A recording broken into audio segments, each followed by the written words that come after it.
Anonymous, racist text messages are being sent to Hoosiers and people all across the country. That does include middle school. Yeah, unbelievable, right? IT-Mate's Tim Spears has details on the FBI's investigation, Tim, and now that these messages have been reported in Bloomington. The Indiana Attorney General's office tells IT-Mate it's investigating this targeted harassment. The FBI's Indianapolis field office could not provide specific cities where these texts have been received, but says it's working with the Justice Department and federal authorities as local officials try to calm concerns.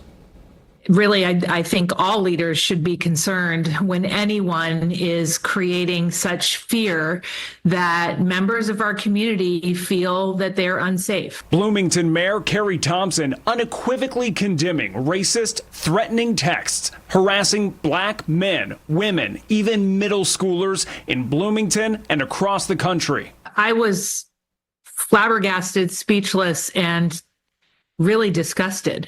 When I first saw some of these texts, I thought, of course, people are terrified. One message sent to a 15-year-old in Houston says in part, "You've been selected to pick cotton at the nearest plantation.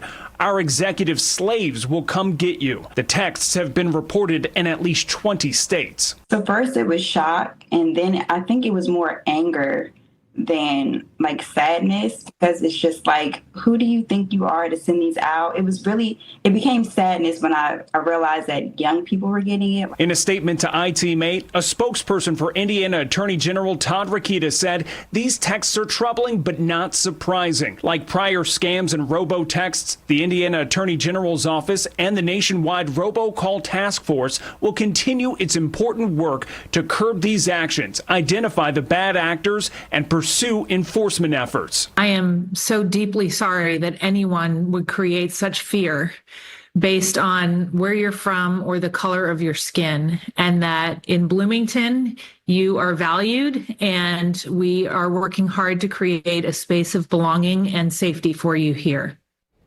It's easy to get an anonymous cell phone number on the internet, and one of those providers, Text Now, tells IT-Mate it's learned the messages were sent through multiple carriers throughout the U.S.